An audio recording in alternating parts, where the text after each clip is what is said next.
बड़ा ताज्जुब होता है कि आप जानवरों को इस्तेमाल करते हैं। Actually, they are the special. दरअसल जानवरों से बेहतर ये काम कोई नहीं कर सकता, इसीलिए हम उन्हें काम पे लगाते हैं। वो कैसे? देखिए, गाय के बारे में तो हम सब जानते हैं, गाय दूध देती है, पर 4-5 बछड़े पैदा करने के बाद जब गाय दूध देना बंद कर देती है तो लोग समझते हैं कि गाय बेकार हो गई है।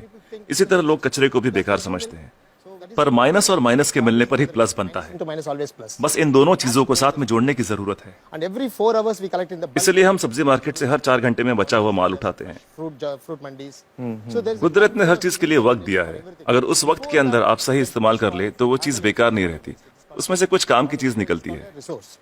So the dry इसलिए हम अपने प्रोजेक्ट में गाय को अपॉइंट करते हैं, हर 35 किलो छिलकों के लिए एक गाय।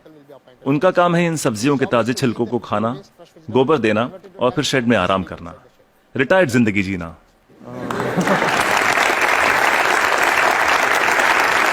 within 8 hours time. सिर्फ 8 घंटे में सारा कचरा घट के गोबर के रूप में 1/4 हो जाता है, The entire waste. और इस गोबर में काफी मात्रा में ईंधन वाली मीथेन गैस Once होती the है। dung comes out, हम तुरंत गोबर को बायोडाइजेस्टर में डाल देते हैं, इसमें से मीथेन गैस निकल जाती है और हमें बिना मीथेन के गोबर का एक घोल मिलता है। methane free cow dung slurry will come out. Immediately इसको हम तुरंत केचुओं के हवाले कर देते हैं। eaten by them and just केचुए उसे खा लेते हैं और उनके पेट से जो बाहर आता है उसे कहते हैं vermi cast. that's called vermicast. ये दुनिया की सबसे बेहतरीन खाद होती है। दुनिया की सबसे बेहतरीन खाद। इसे ब्लैक गोल्ड या काला सोना भी कहा जाता है। It can be directly. खेती के लिए बहुत अच्छा है। अगर बैक्टीरिया वाले तरीके से खाद बनाएं तो इसमें 45 दिन लग जाते हैं। और यहाँ देखिए, सोमवार की सुबह 6 बजे माँ सब्जियां काटती है, 9 बजे गाड़ी आकर उसका बचा हुआ हिस्सा ले जाती है, 10:30 बजे हम वो गाय को दे देते हैं, शाम 6 बजे तक गोबर निकल आता We are है। getting the cow dung ready. Put in biodigester में गोबर से मीथेन निकाल ली जाती है और उसका घोल बचता है, उसे केचुए खा लेते हैं और तीसरे दिन सुबह तक यानी 72 घंटों से भी कम समय में ब्लैक गोल्ड मिल जाता है। खाद बनाने का ये दुनिया का सबसे तेज तरीका है, कोई मशीनें काम नहीं कर पाएगी, वो भी बिजली का इस्तेमाल किए बिना। देखिए, आपके पास जो मोबाइल फोन है, चार्ज न करो तो बेकार है, टेक्नोलॉजी फेल हो जाती है, लेकिन गाय जो भी खाती है उससे एनर्जी बनाकर हमें देती है और गाय को रोज चार्ज भी नहीं करना charging पड़ता। the cow every day. और दूसरे जानवरों का इस्तेमाल कैसे होता है? मसलन मुर्गियां क्या करती हैं? जो सड़ी गली चीजें गाय को नहीं दे सकते उसे हम सीधा कॉम्पोस्ट पिट में डाल देते हैं, पर वहाँ उसमें मैगेट्स पैदा हो जाते हैं। Will come out. मैगेट्स मतलब वो छोटे छोटे कीड़े। छोटे कीड़े, ये कीड़े मुर्गियों को बहुत पसंद हैं, चुन चुन के खा लेती हैं और बदले में अगले दिन सुबह बेहतरीन अंडे देती हैं। जो लोग कीड़ों को देखकर मुंह बनाते हैं वो अगली सुबह उन अंडों से बने ऑमलेट को बड़े मजे लेकर खाते हैं। No technology can do this. कोई टेक्नोलॉजी, कोई मशीन ये नहीं कर पाएगी। No machine in the world. दुनिया में ऐसी कोई मशीन नहीं बनी जो कीड़े खाए और अंडे दे। बिल्कुल ठीक, बिल्कुल ठीक। But the chicken role also लेकिन हर चीज में जहाँ कुछ खूबियां होती हैं वहाँ कुछ खामियां भी होती हैं। positive and negative. ओके।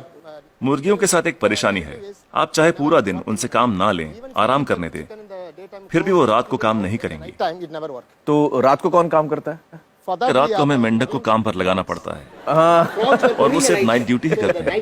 कुदरत का करिश्मा है, एक दूसरे की कमी को पूरा कर देते हैं, ना तनख्वाह मांगते हैं, ना बोनस, ना यूनियन बनाते हैं, ना हड़ताल करते हैं, बस अपने अपने काम में लगे रहते हैं। सही है, सही है। तो मुझे बताइए कि ये बतखें क्या करती हैं? duck's favorite food. बतख का पसंदीदा खाना है मछलियाँ।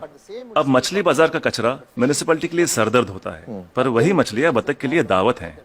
तो अगर आप हर 3 घंटे में मछली बाजार का कचरा उठा के बतखों को दे दे तो ये तुरंत हजम कर लेंगी।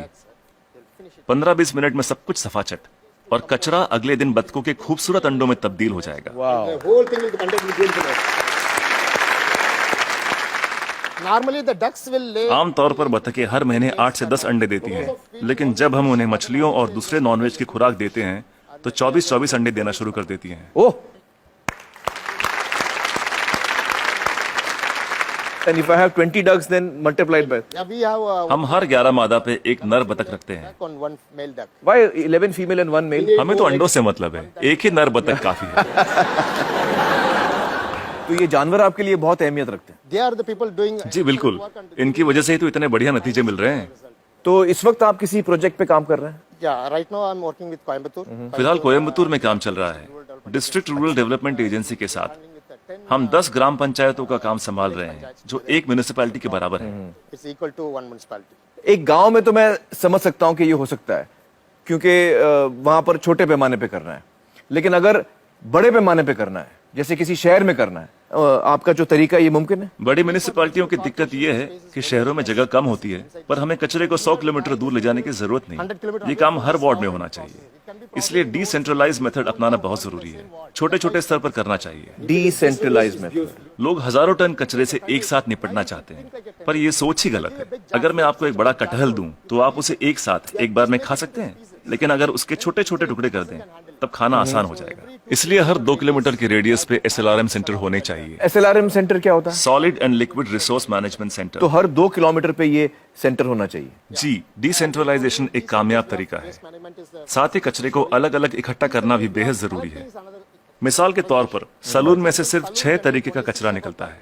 वो क्या है? महिलाओं के बाल, पुरुषों के बाल, ब्लेड, क्रीम लगे हुए पेपर या टिश्यू, आफ्टर शेव, कॉस्मेटिक्स वगैरह के डिब्बे और कुछ बचा हुआ खाना और फूल वगैरह। Some flowers, other things.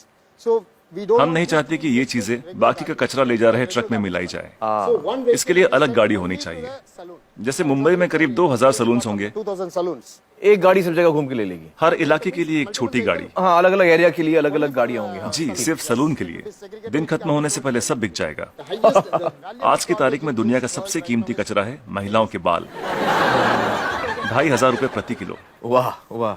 तो दिन भर का जो कचरा है, दिन खत्म होते होते वो इस्तेमाल भी हो जाएगा। अलग अलग इकट्ठा करें तो राज ये है, तरकीब ये है कि शुरुआत से ही मिक्स मत करो। जी, अलग अलग इकट्ठा करो और अलग अलग ही लेकर जाओ। तो आपके पास इसका पूरा प्लान है, मास्टर प्लान है? बिल्कुल है। वाह वाह। Yes, yes. तो मुझे बताइए कि ये जो आपका मॉडल है, इसमें खर्चा कितना आता है? See, this is totally self-sustainable. देखिए, ये मॉडल अपना खर्च खुद निकाल लेता है। Experience, I'm telling you. मैं अपने तजुर्बे से कह सकता हूँ कि आपके घर के हर रोज के कचरे से 3 रुपए वसूले जा सकते हैं। Garbage. मतलब आप अगर मेरा कचरा लेंगे तो आप मुझे 3 रुपए देंगे? उसे 3 रुपयों में बदल सकता हूँ, 3 रुपए में तब्दील कर देंगे, बदल देंगे। और कचरा उठाने का कोई भी चार्ज लिए बिना। तो मुझे बताइए कि अगर मुंबई जैसे शहर की जिम्मेदारी आपको दी जाए कि इसको आप साफ कर दीजिए, तो आपको कितना समय लगेगा, कितना वक्त लगेगा आपको? कम से कम 18 महीने। मतलब 1.5 साल। तो मतलब 1.5 साल में आप मुंबई की काया पलट कर सकते हैं। Yes. Ji, it's possible. बिल्कुल कर सकते हैं। बहुत बहुत शुक्रिया श्रीनिवासन जी, बहुत ही कमाल के सुझाव आपने दिए हैं। बहुत बहुत शुक्रिया, थैंक यू सो मच।